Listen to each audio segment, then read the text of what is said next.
Hello there everyone, so welcome to this faction guide for Golgy Maneater of the Ogres. I went through the initial turns so that I could check out the victory conditions, starting location, diplomacy, mechanics, etc. As I made my conclusions, I'll let you know what I believe works well, and in the end some army compositions that I will try to use during the game.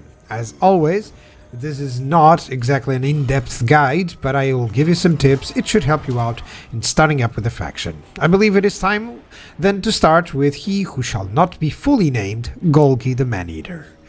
Now, your short victory condition requires you to complete 15 mercenary contracts and to occupy Loot Razor Sack 30 different settlements. You also need to construct one Great Maw site. The reward is +3 recruit rank for all units, excellent to ensure you always have more disciplined men, especially useful for the rather average leadership ogres. Now, basically this is quite a nice short victory. You can achieve it pretty quickly. It's super fun to do. Well, I would say maybe average because of the 15 contracts. It can be difficult to achieve them still. Now, long victory requires the short to occupy Loot Razor Sack 60 different settlements and to construct 2 Great Maw sites. You also need to complete 25 mercenary contracts and maintain 60 units in total, so that's 3 full armies. The reward is +2 global recruitment capacity, which is of course excellent for the on-the-move faction such as Golgy, since you'll likely be a bit away for the contracts and it can benefit from this. Now, this is a fairly more expansionist, let's say, sort of long campaign victory. Overall, it still should be achieved quite nicely, so don't worry about it. Now, Golgy is the legendary mercenary. It benefits from access to mercenary contracts, allowing you to be hired as mercenary by another faction. Golgy can instantly travel to the client's settlement once per contract. This is pretty cool, all very good. Cannot make alliances with other factions. That's a bummer. Melee attack +5 when fighting against a contract enemy to all armies, and attribute immune to psychology as well when fighting against contract enemies to all armies. Now, it's such a nice different campaign than others, turning you into the ultimate mercenary army. The combination of fast travel and bonuses versus contract enemies should be benefited at all times, so just ensure that you always have a contract active, ensure you quickly build up power, meet gold, and then victory. Climate is really good for the ogres overall, and although they cannot just settle everywhere, at least they will not have so many issues with replenishment when fighting other factions. Other than the desert areas, you should be just fine going with Golgy and taking out enemies. A nice campaign to try to clean the whole map. Your starting location, it's right in the middle of some powerful forces. Kislev, Chaos, Empire, Skaven, they're all around you, and it can always be turned into friends or foes. It's difficult to describe the position either as strong or weak. It completely depends on the contracts that you accept, how the campaign develops further. The presence of some sea means you can benefit from some goodies there, right? But overall, the best idea is just to consider wisely the interaction between your friends, your foes, and the contracts that you take before engaging someone in war. Overall, a typical decision is to either embrace going evil or good, and then adjust as the campaign progresses to whatever side is winning, to make it easier for you in the long run.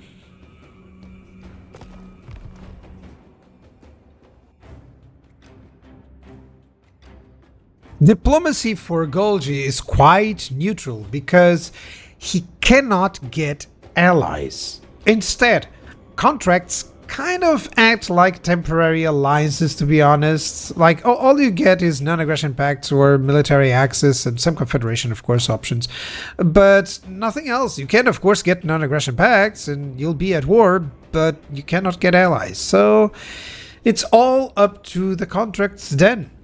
So you're inclined to be a little bit in the beginning on the side of good factions, even if it is against other good factions, really. That's just the nature of the mercenary. It only implies that you'll have enemies of all types, but early on you can expect Empire, Skaven, Norska to be your main foes, depending of course on which contracts you get and where you decide to go. It's precisely the faction of double crossing. If they should offer a better contract, just go for it. My idea for the faction is always to go on either to the good or to the bad, but it's really up to you. In terms of mechanics, there are a lot of them, and they all have the particularity of kind of requiring a great deal of micromanagement to make the most out of them. So you have to combine mechanics. Meat. It's your main currency. You acquire meat for your armies by winning battles, and you consume a bit of every turn as upkeep.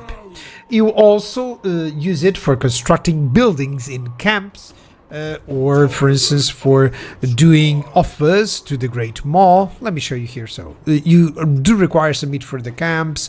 You do require the meat for offering on the to the Great Maw. Not a lot of meat, but in the beginning it's kind of difficult to have that. It's as well as, of course, that meat is going to be itself a source of army abilities and bonuses, as you see here. I have less upkeep, more speed, more mass, but if we are starving without meat, upkeep increases and the casualty replenishment rate, which is super important, is just not there. So overall, that's the sort of attention that you need to have just with the meat. In terms of camps, they're your main provinces. You can only have a limited amount of them, and it is where you can have your better buildings. Now, some particularities of the camps involve that they are immobile until you pack them to move to another place. This takes some turns, and in the meantime, you do not have access to that camp. They also have two stances, either in camp or raiding. The main difference is one increases growth and control to the local province. Note that the camps themselves do not require growth, and the other one provides some raiding income. They require, as I told you, meat to improve the buildings. This creates a nice synergy with armies nearby, obtaining the meat and then transferring it to the camp to quickly expand into higher tiers. I'll show you in the end here. And then they can recruit their own garrisons, which cost no upkeep, no meat. But note that you cannot move these units from the garrisons. They're strictly used for defense. Once you recruit them there, that's where they'll stay. Bounties. They're missions that are always active after the first few turns, and then they keep rotating and renewing. In essence, they give you some gold, typically some good diplomatic relations with whoever is issuing the bounty. The most optimal way to use this is to try and synergize with any contracts for maximum effects. That's where the declined bounty may help, so that perhaps you're going into another different area with a contract and you just want to try and see if there's a better offer going on. So, speaking of offers, the offers to the Great Maw that we spoke a little bit earlier, there are a series of bonuses that you can obtain for the specific army you have selected by using meat, of course. You can have multiple offerings at once, and they allow some nice abilities, including the tunneling stance for your army. It's great to just have an upper hand in the next battle, for instance. Note that the cost is quite insignificant unless you're very early on, so later on, remember this one. Try to ensure that you have a few offerings on your armies for your bonus. Big names. These are a series of bonuses for your specific lord or hero. They have an unlock requirement, and once completed, you'll be able to benefit from the big name. Simple. It is good to check what big names you can obtain and the requirements for them so that you can obtain them as early as possible, and it's very good to get them really fast. Some of them are so easy, like end your turn in full speed stance on water. That's very easy to do, so of course just go for it whenever you're in water. Remember checking if you have that big name available and go for it. Now, let's speak of the main one. Contracts, the bread and butter of Golgy's faction, essentially. You have a timed offer of a contract by other factions versus a specific faction or enemy factions. Basically, you'll declare war on these enemy factions, and you gain client satisfaction as you complete military actions against them, be it destroying their armies, occupying or losing settlements, gifting settlements to the client, or just raiding or conducting hero actions. Once you've achieved the necessary level, you can still accumulate more contract satisfaction for extra gold. When the contract ends, you reap the rewards. It is recommended that you try to have contracts at least in the vicinity of where your bounties are showing up to synergize with them. Just make sure that you check the rewards and that you see where it's going to lead you, and then you synergize well with those nice bounties. As an example here, the Tower of Crack. Here it's perfect for me because that's a bounty. It's going to reset in 9 turns. That gives me plenty of time. I'm going to attack that, and it's on my contract. So that's the sort of idea. I'll say that it's better that you don't try to synergize with 2 or 3 multiple bounties. Just go for 1 and that's enough. Finally, Golgy himself can have that fast travel. Once per contract allows him to even take contracts across the world and setting up multiple fronts very fast if you wish it. I recommend this especially once you gain the ability to get a new camp. Try to get a contract far away so that you'll have multiple fronts, and that's just so interesting to do. Of course, like I mentioned before, you also have that meat transfer. Once you're close to the camp, of course, just make sure that you transfer some meat and that you can quickly upgrade that settlement. It does cost some gold, so in essence, you do pay gold for the buildings a little bit, because it costs gold to transfer the meat.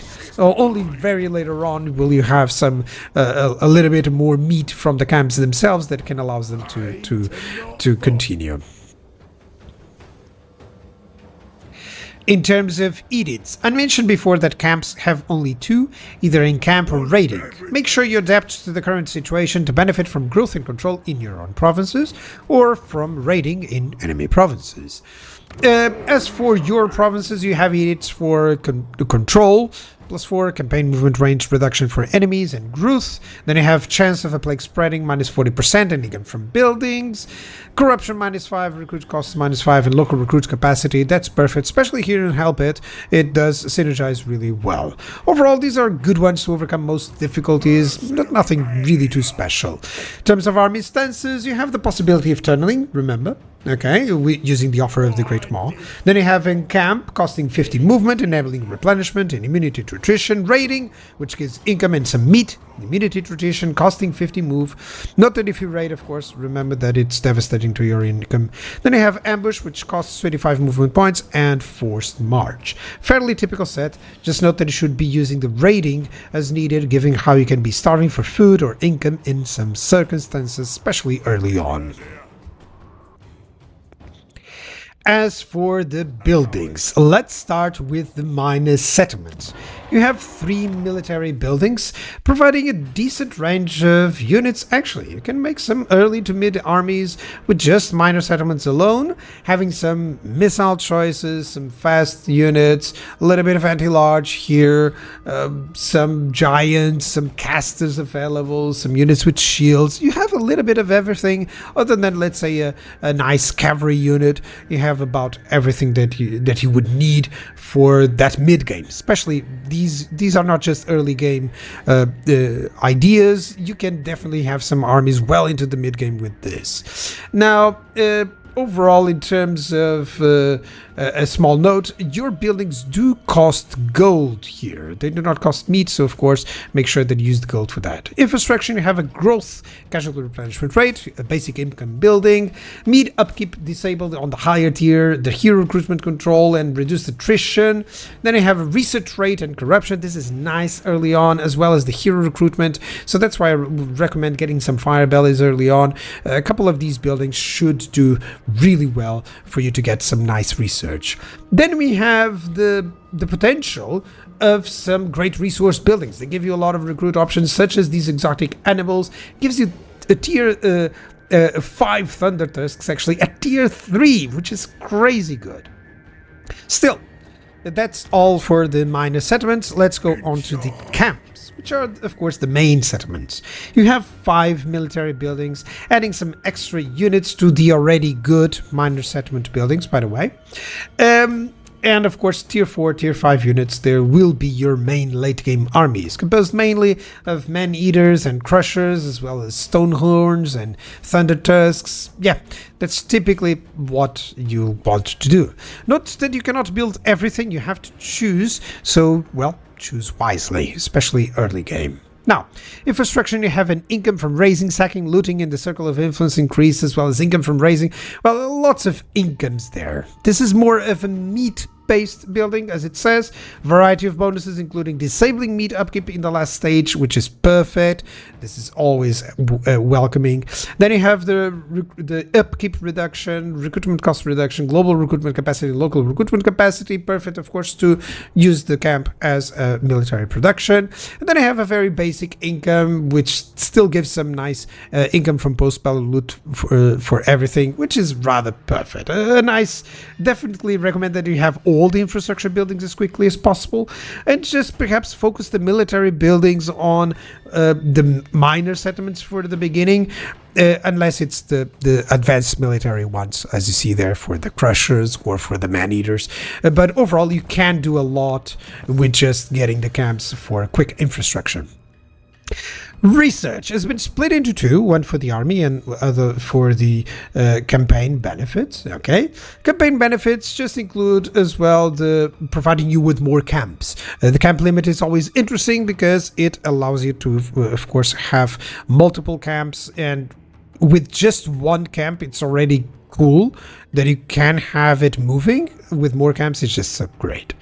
Army benefits splits in the middle, with one branch going more into enhancing the ogres, the man-eaters, the cavalry like the crushers and the Mournfang cavalry, and the other branch of this line actually goes more into the gnoblers and the different units like the yetis, the gorges, the single entities, flyers. So overall, I would recommend that you focus on ogres and cavalry for Golgy here, since it synergizes well with his own bonuses for man-eaters later on. So this is just to ensure that you synergize, which is such an important skill for the ogres. In terms of lords, first you have, of course, the legendary lord or specific lord skills.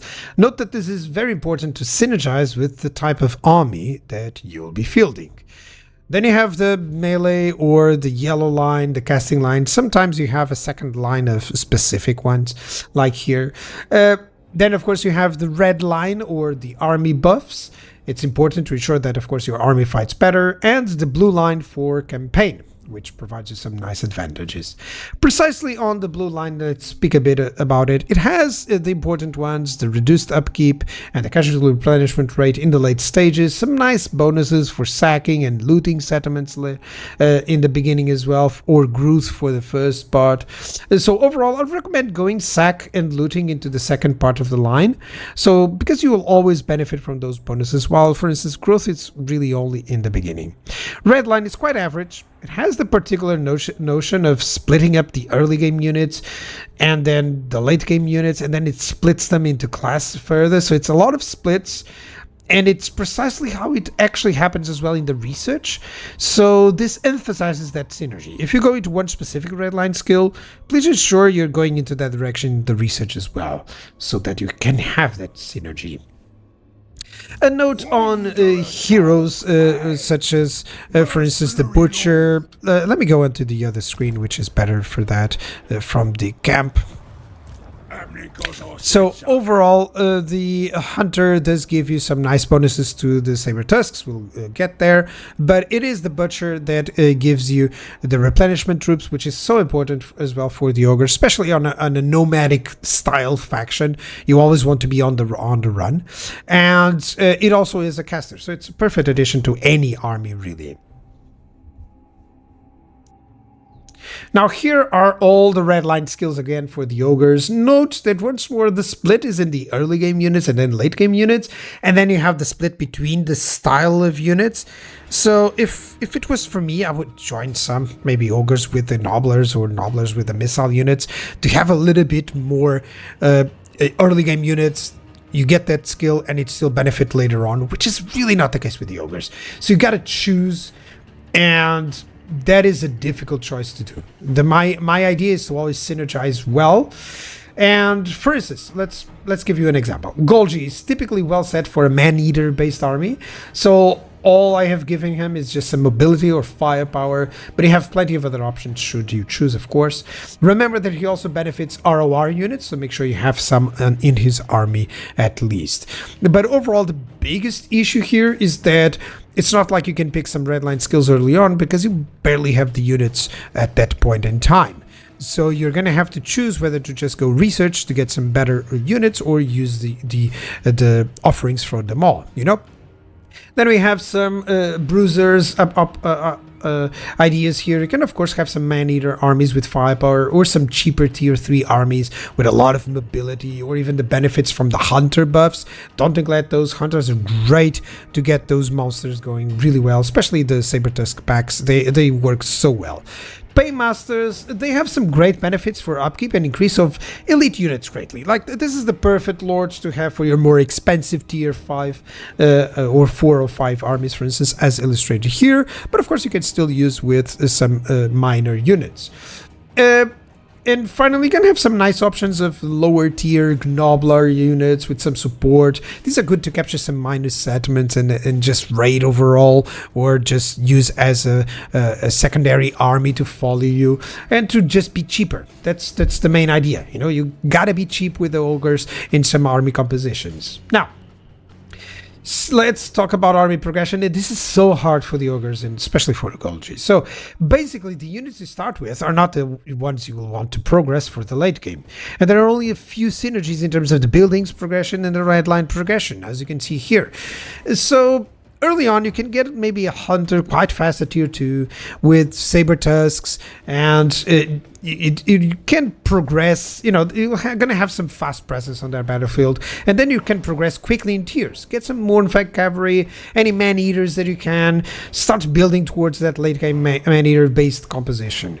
Now, if you're able to secure Help It, then make sure you get it quickly to tier 3 to get the earliest Thunder Tusks. But remember, those are still expensive, so be careful. That synergizes well if you're going mainly for the upkeep reduction buffs for Golgi's blue line, you know, so that at least those Thunder Tusks don't cost as much. Or maybe you'll have the camp set up where it helps also with the upkeep reductions.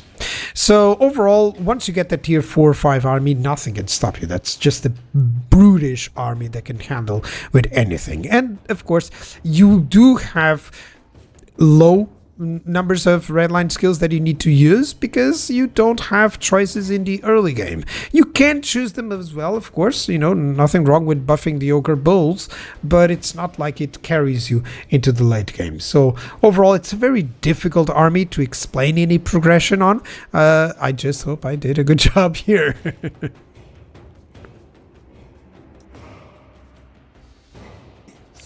So Golgi is such a different lord to play.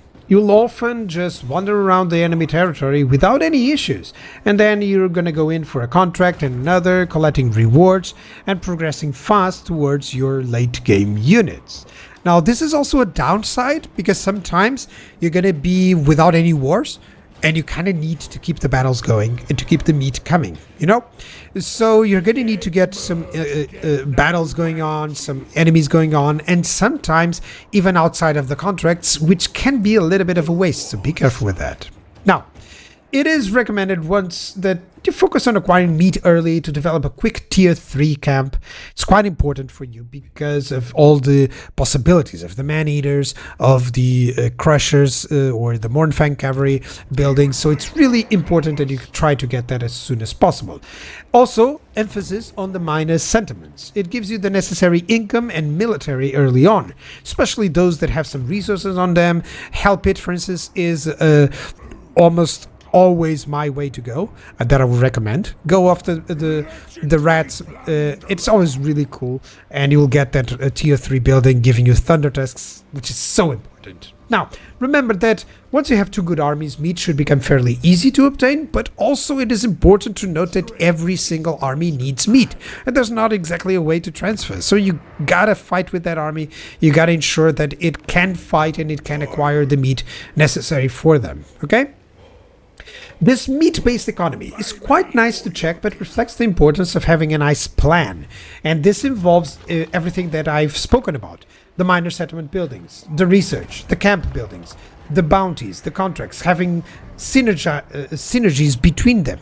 You know, as an example, early research for the ogres, for them to fight better, while having a contract where the nearby bounties are. using all the meat to quickly go for a tier 3 camp, and then getting some Mournfang Cavalry or Maneaters, some specialized units, some very late game units, while using the minor settlements for the lower tiers. It's really important that you have the effects of this plan so that you have enough meat and gold. Otherwise, you can have those upkeep issues. Golgy is a great campaign to have you wander around like a nomad, and one with a great amount of replay value too. Just having one decision of a contract far away is so cool to have. Now, overall, your army consists of poor infantry, great monstrous infantry, great missiles, a great monstrous cavalry, some of the best in the game, good single entities, but they lack the numbers. Replenishment is great, especially concerning climate. Just ensure you have maybe a butcher when going into more hostile climate. I believe it is now to be the ultimate mercenary with Golgy Maneater of the Ogre Kingdoms.